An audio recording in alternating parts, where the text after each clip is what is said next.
In 2021, two young adults that have met not so long before went on their first date at a movie theater. They were going to see a horror movie, which is one that is very violent and graphic. Sadly, they never got to leave the movie theater, and what happened to them was so random and senseless that left an entire community in anger and wondering what could have been done for this to be avoided. But before we start, hi, I'm Georgia, and if you like this video, please consider pressing the like button, subscribe, and dare I say, turn on notifications so you know when I upload the next video. Now back to today's story. Rylee Goodrich, a gorgeous 18-year-old young lady, goes to a party on 4th of July with her friends. She just graduated from high school where she was a volleyball player and a cheerleader, and now she was granted a scholarship to Grand Canyon University. So she is beautiful, smart, popular, and has her entire life in front of her. Her friends describe her as very positive, full of life and fun-loving, and with a great heart. As she's out there having fun and smiling, she's noticed by this handsome young man by his name Anthony Barajas. He is 1 year older than her, and immediately they start talking and develop a liking for each other. So they continue to communicate in the following days. Anthony Barajas is very charismatic, positive, and just a wonderful person in general. And speaking about popularity, he is huge on social media. He has almost 1 million followers on TikTok, where he used to post these very fun videos, pranks, and singing and all that. He's extremely talented, and he wants to share this with the world. So the two keep in touch, and naturally they decide to go on a date. When Rylee shared her little plan with her father, Dave, who was very protective of his girl, he wasn't too pleased because he didn't thought social media was something very serious. But once he met Anthony in person, he actually changed his opinion. Actually, after Anthony returned from a trip to Hawaii, he didn't come with bare hands to the family. No. He brought gifts for everyone in Rylee's family. So yeah, Dave even said that this was the nicest gesture that he ever saw a 19-year-old boy doing. And I have to agree, this is such a cute gesture. So now that the father approves, the two decide to go on the date on 26th of July 2021, and he's taking her to her favorite restaurant where the two have a wonderful time and they discuss, they share ideas, and they get to know each other a bit better. Right after dinner, they go to the movie theater right next to the restaurant to see a horror movie. And the movie they plan to see, in a very twisted irony, is The Forever Purge.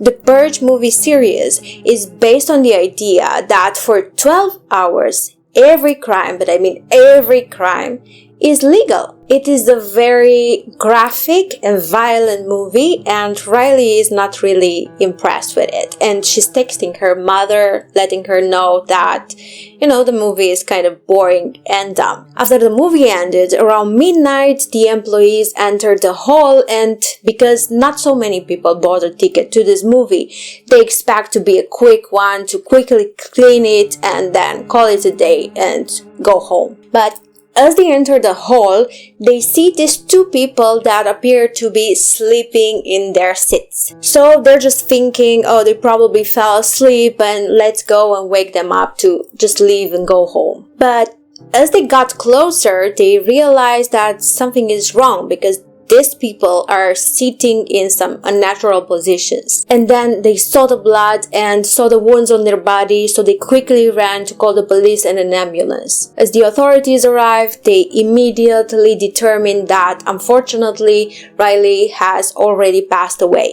But Anthony is alive and he's immediately rushed to the hospital. Detectives figure out that Anthony was the one that was shot first from very short distance and had a wound to his eye, and then Rylee was taken by surprise and shot to the back of her head. Anthony is alive, but he's struggling and he is immediately put on life support. So the detectives first turned to the movie theater employees, who they questioned first, and they found out that outside of Rylee and Anthony, there were 4 other people that have bought tickets to the movie in that night. and ruling out the employees would make sense that the killer would have been one of the 4 other visitors from that night. When questioned if they heard any sounds, the employees said that even if there were loud sounds, they probably would have taken it as being part of the movie because there were a lot of different sounds. So the police quickly learned that the other 4 tickets were purchased by the same person,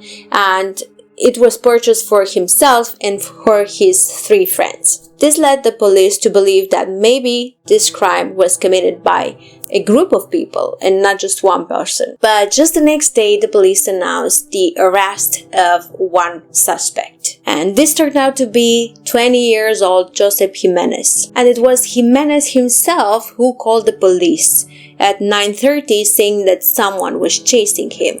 No, he didn't want to confess to the crime, but he said that somebody is chasing him. When the police replied to his call, they found him in the middle of the street waving a weapon. And it was a weapon of the same caliber as the one used in the movie theater. So this goes to the experts along with the bullets from the movie theater, and it's determined that it's indeed the same weapon. Jimenez at first denied having any connection to the crime in the movie theater, even though he was there, but the investigators found a very, very heavy evidence, and that was the wallet of Rylee in his house. After that, the police located as well the other 3 friends that were in the movie theater with Jimenez, and at this point they were thinking that they were involved in this. But the full story that they have told actually shocked the investigators. According to them, none of them had any idea of Joseph's plan for that night. They just honestly thought they were going to a movie, they decided to organize it, and they decided to take Joseph with them. Even though their relationship has chilled a bit in the last months because he started to behave a bit weird, they decided, to be there for him and to take him along with them as well. And now as they were watching the movie, Joseph again behaved very, very strangely, and this freaked them out. They said that he started speaking nonsense and he was speaking to himself, and one of them thinks that he heard him saying something to the effect of, "I cannot do this to them, they are my friends." And this would freak anyone out. I know I would be very freaked out. And then Jimenez excuses himself and he says he has to go to the bathroom. Except he's not going to the bathroom. He's going out to the car, and when he returns, he has a backpack with him. Nobody from the movie theater, of course, checked his backpack or asked him what is he doing or asked any questions actually. As he returns and he sits in his chair next to his friends, he turns to them and he tells them, "I have a strap in my backpack." This means he has a weapon with him. And his friends allegedly began to panic and they freaked out, and they decided to lie and to say that they need to use the bathroom as well. And they left. And they just waited outside the movie theater. The most concerning part to me is that they said that Joseph was behaving strangely and they felt very afraid, but none of them considered to warn the 2 other people that were in the same room and they were leaving behind with Joseph, or reported to the movie theater personnel or the police the best. They simply decided to ignore the entire situation, and as soon as they found out about the victims from the movie theater, they immediately thought about Joseph. This is what they said. However, given this testimony, the police were able to arrest Jimenez. Sadly, in the end, the doctors could not do anything for Anthony, and he ended up passing away on 31st of July. Anthony has recently signed the organ donor agreement, so he ended up saving other people's life. Because of the crime circumstances and the special one which is called lying in wait, so basically waiting for the perfect occasion for the crime to happen, Joseph is risking to be given the capital penalty. Probably because he understood this and because he sensed the danger that he was in, he decided to confess to the murder. But what he said is that 9 months before he was diagnosed with schizophrenia, and because of something that happened, he decided to stop taking his medication. And this led to him starting behaving crazily and talking to himself and hearing these voices. And at first they were telling him that they were still his TV, they were still his stuff and all this. But then they started threatening his family.